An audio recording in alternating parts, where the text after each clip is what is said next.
Furia Mexicana es un grupo de mujeres que nació en el 2020 por un llamado de una compañera que quería que marcháramos juntas el 8 de marzo para denunciar los 11 feminicidios que había en México cada día. Hay 11 mujeres, entre ellas niñas también, que no llegarán a su casa a dormir hoy, que no llegaron ayer y que mañana tampoco llegarán.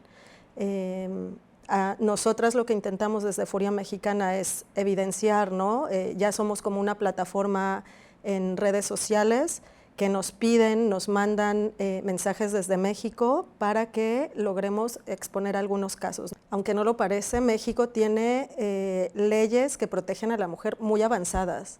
El problema es que el sistema de justicia está corrupto y estas leyes no se llevan a cabo tal como debería de ser. Luego, a nivel cultural, sí, el patriarcado está muy impregnado.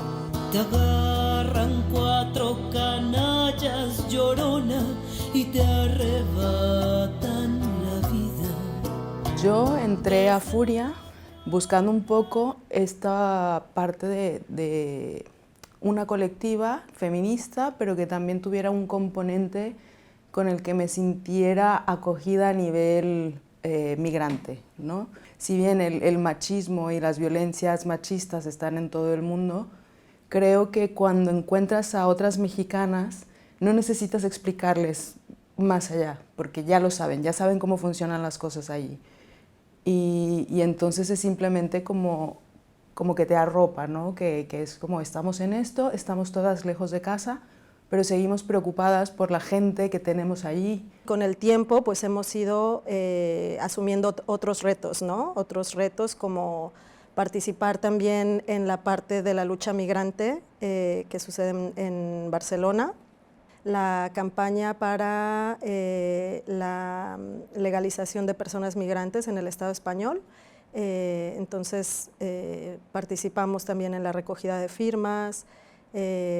Cuando supimos que se abrió el CIE de mujeres, pues nos parece, ¿no?, también como una estructura no necesaria y muy violenta para cualquier ser humano, ¿no? No solo para las mujeres. Los CIEs en realidad no deberían de existir, ya lo sabemos.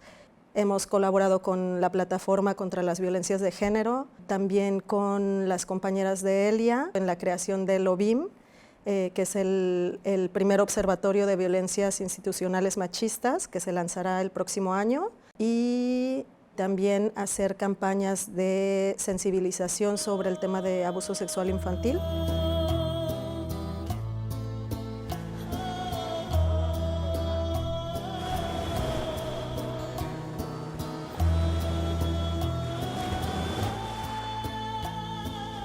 Empezaron unas compañeras con el primer episodio que explicaba un poco el proyecto, que decía, bueno, la razón de este podcast, que básicamente es visibilizar lo que estamos viviendo, hacer red, explicar un poco las cosas que pasan aquí y dar recursos también a las personas que nos escuchan, sobre todo si son migrantes en Barcelona.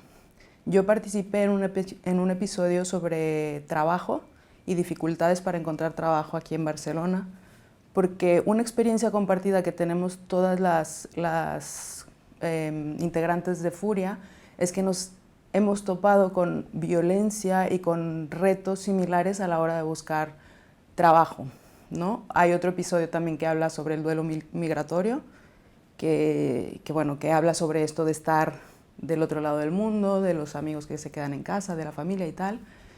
Y bueno, básicamente es compartir las experiencias por si alguien se puede sentir identificado y puede aprovechar los recursos que nosotras ya conocemos, pues adelante, que los tomen y que sus experiencias se sientan al menos un poquito más acompañadas.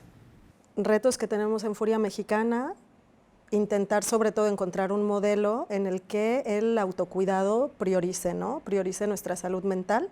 A nivel emocional, sí nos damos cuenta que las compañeras, a veces que gestionamos, ¿no?, la parte de evidenciar en redes sociales, pues nos llegan mensajes muy duros y a veces pues nos cuesta, ¿no? Es un tema que nos cuesta, que a veces sí nos quita el sueño, pero sabemos que si no lo hacemos nosotras, no hay nadie que lo vaya a hacer de este lado. ¿no? Entonces nosotras, el privilegio que tenemos de seguridad, estando aquí, queremos trasladarlo, ¿no? Como parte de apoyo a nuestras hermanas mexicanas que están en la lucha también allí, ¿no?